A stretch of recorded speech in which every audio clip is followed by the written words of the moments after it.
What if your mind is not as private as you think? Not metaphorically, not in the sense of social media algorithms predicting what you like.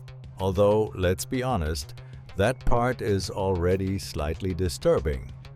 But something deeper.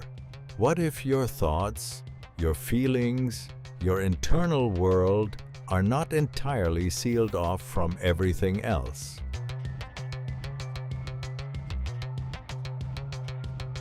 Right now, as you are listening to this, you probably feel like your mind is yours. A closed space, an internal room no one else can enter.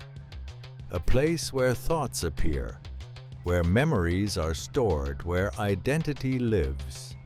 Private, untouchable, secure. But let's question that assumption carefully, slowly, and just a little uncomfortably. Because historically, every time humans believed something was completely private, it turned out not to be. Your location, tracked, your preferences, predicted, your behavior, modeled. But that's technology, external systems, obvious mechanisms. What we are about to explore is something far less obvious. Let's start with something simple. Have you ever thought about someone and then they text you? Coincidence? Probably. Have you ever had the same idea as someone else at the same time? Also coincidence. Have you ever entered a room and felt the mood instantly? No words, no signals you can clearly identify, but you just know. Now here's the question. What exactly are you detecting? Body language? Micro-expressions? Subtle environmental cues? Yes, that's the scientific explanation. But what if that's not the whole story? Because humans are extremely good at detecting patterns, even ones they are not consciously aware of. Your brain processes massive amounts of information every second, most of it below conscious awareness, which means you might be reading more than you realize. But now let's go one step further. What if you're not just reading signals, but also transmitting them? Not through speech, not through gestures, but through something less obvious.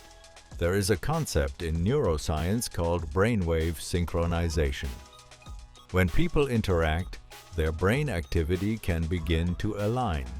Patterns synchronize, rhythms match. This is measurable in conversations, in music, in shared experiences. People quite literally get on the same wavelength. Now pause. Same wavelength. That phrase is not just poetic. It might be more literal than we think, because the brain produces electromagnetic activity, tiny signals, weak but real, and electromagnetic fields can interact. Now, before we jump into full science fiction mode, let's stay grounded. There is no evidence that thoughts can be directly transmitted like message. But there is also growing evidence that the brain is more connected to its environment than we fully understand.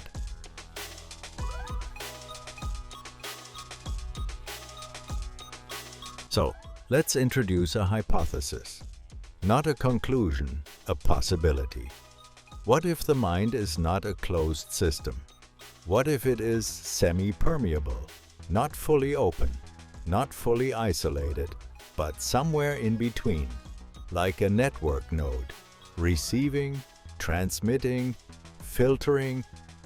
Now imagine this at scale. Billions of human minds, each generating thoughts, each processing information, all existing within the same physical reality. the same environment, the same field. What if that field carries more than we realize? Not structured messages, not clear signals, but patterns, influences, noise. Now let's bring in a concept from physics. Fields. Everything we know exists within fields. Gravitational fields, electromagnetic fields, quantum fields. These fields are not separate objects, they are continuous. They exist everywhere, and everything interacts within them. So here's a more radical idea. What if consciousness is also field-like, not located strictly inside individual brains, but distributed, connected, interacting? Now, take a breath, because this is where it gets slightly unsettling. If consciousness has a field-like component, then boundaries between minds may not be absolute, which means your thoughts might not be entirely isolated events. Now, before paranoia takes over, let's be clear. This does not mean people can read your mind, at least not in any direct, controllable way. But it may suggest something subtler, that minds influence each other more than we realize, not just through communication, but through presence, through interaction, through shared reality. Now think about trends, ideas spreading rapidly, memes, beliefs, moods. Sometimes it feels like thoughts move through society, almost like waves. Why? Because they do. Not literally as signals you can decode, but as patterns of influence. Now let's add a slightly darker twist.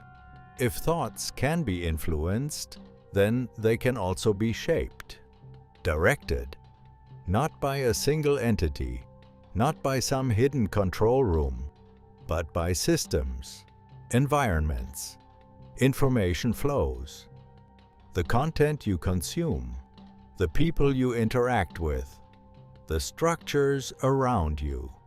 They all contribute to the thoughts you experience, which means your mind is not isolated, it is embedded. Now let's push even further. There is a controversial area of research exploring whether intention can influence physical systems. It's not widely accepted, not fully proven, but it raises an interesting question. Can mind affect matter? And if so, can minds affect other minds, even subtly? Now imagine this scenario. You are in a room with someone who is anxious. Without them saying anything, you start to feel uneasy. Is that just perception? Or is there something else happening? Now imagine this at a larger scale. Entire groups, communities, societies, shared emotional states, collective moods. Now we are no longer talking about individuals. We are talking about systems. And systems behave differently. They amplify, they stabilize, they evolve. So here's another hypothesis.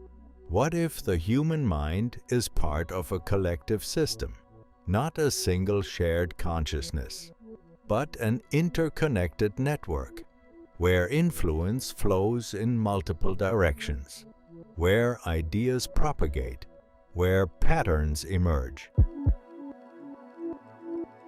Now let's add a bit of humor.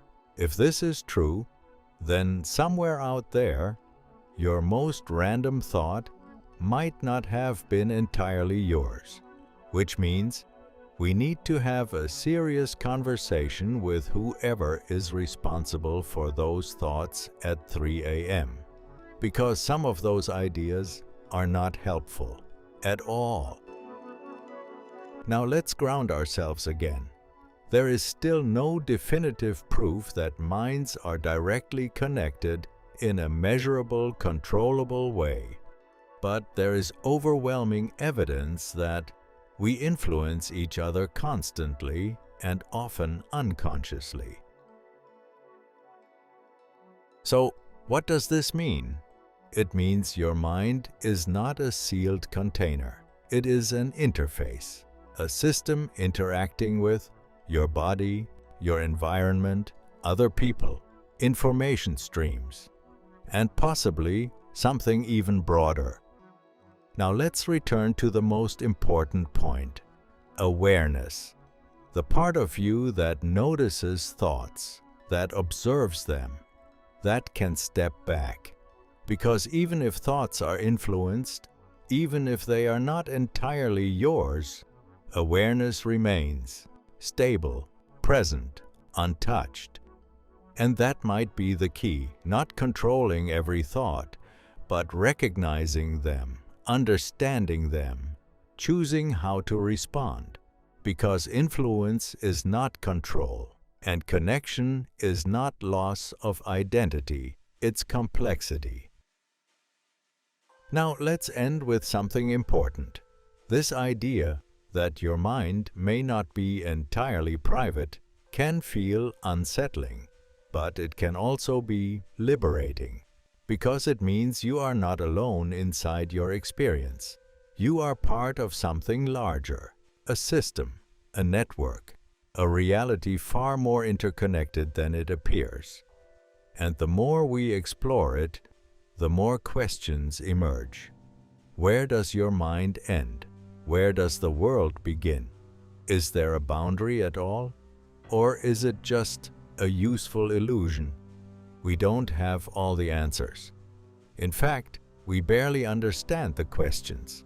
But one thing is certain: reality is not as simple as it seems. The mind is not as isolated as it feels. And the truth is still unfolding. So the next time you have a thought, pause for a moment and ask yourself, did this come from me or through me? Because that difference might change everything. And if you think this was unsettling, just wait. What comes next will make this feel simple. Stay curious, stay aware, and remember, you might be more connected than you think.